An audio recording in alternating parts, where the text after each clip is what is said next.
Say Gazy. How you guys doing? My name's Gazy, and thank you for coming to my channel.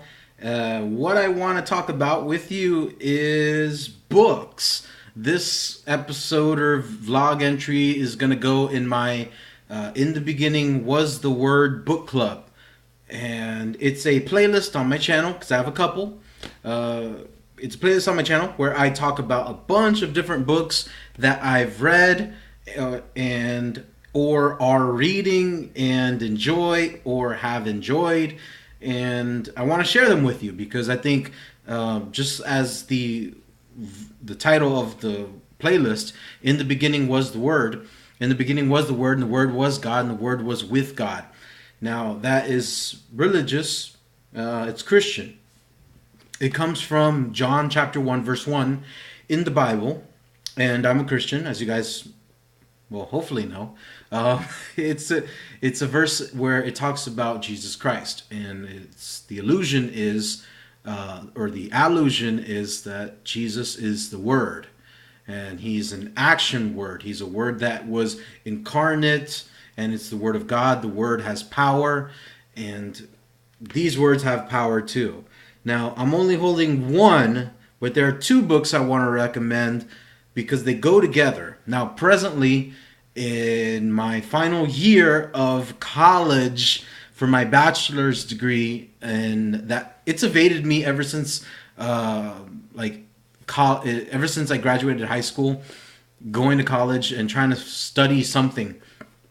Well, I'm almost done with my English literature bachelor's degree, and I have to read Gothic literature in one class. So the Gothic literature, there's a couple other books. Frankenstein is one of them, and I'll probably do an episode about that. But I'm talking about Bram Stoker's Dracula and Carmilla.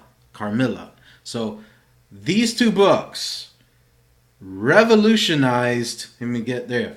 It revolutionized literature and the idea of the monster we know as vampire. And let me begin with actually Carmilla. Carmilla, this story of the vampire is substantially different to Bram Stoker. This was considered the first, in comparison to Stoker, story about the vampire. The reason why it's tantamount or paramount is because, well, it depicts vampires as you and I know them today. Interview with the Vampire, The Twilight. The idea of a beautiful, statuesque, alluring, lustful creature that hypnotizes its victims and falls in love with what they have, which is the blood. It doesn't, that idea of sensuality is brought up, and it came from Carmilla. The story of Carmilla is a first person. It's a first person narration that's hindsight. So, well, it's like first person omniscient. There you go. It's first person omniscient, and it follows you don't know the name of the girl until later in the book. Her name is Laura, and what happens is that she's very isolated little girl in her own little world with her parents, with her father, and they go upon going outside one day. A chariot that's racing fast. It's racing fast and it topples over, and like there's a girl inside that's injured, and the mother of the girl that's inside, she's doing well, and she says, "I have to go. Could you take care of her? Because I can't take care of her now that she's injured. I can't take care of her." Well, the girl is Carmilla. She establishes a wonderful friendship with Laura, and people might get confused with sensuality and sex and stuff. Girls hug each other and they touch each other, and they're more affectionate in that way. in a certain way. So we shouldn't. When I was reading this, I was not going in any perverted areas, because girls are different than guys. They just are. So there are certain things that were peculiar when I was reading, and the reason why it was peculiar is because it's gothic. It's meant to strike weirdness and like, whoa, what's going on here? There were a lot of instances of what's going on here. Carmilla has a disdain for Christian songs or hymns that were sung. In one part of the story, a funeral is passing by and everyone's singing, and Laura begins to sing, and she's like, I can't take that nonsense.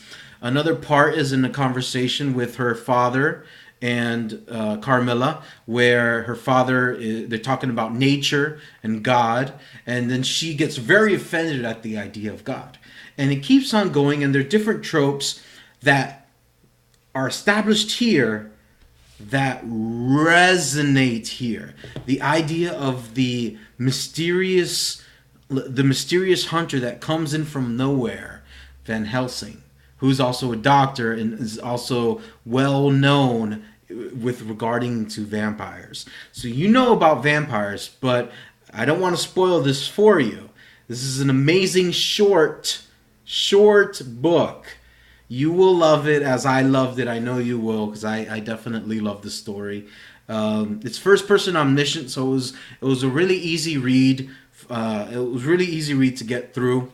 There are no thou shouts and whatnot, and it's a great book. So the next one is Bram Stoker, Dracula.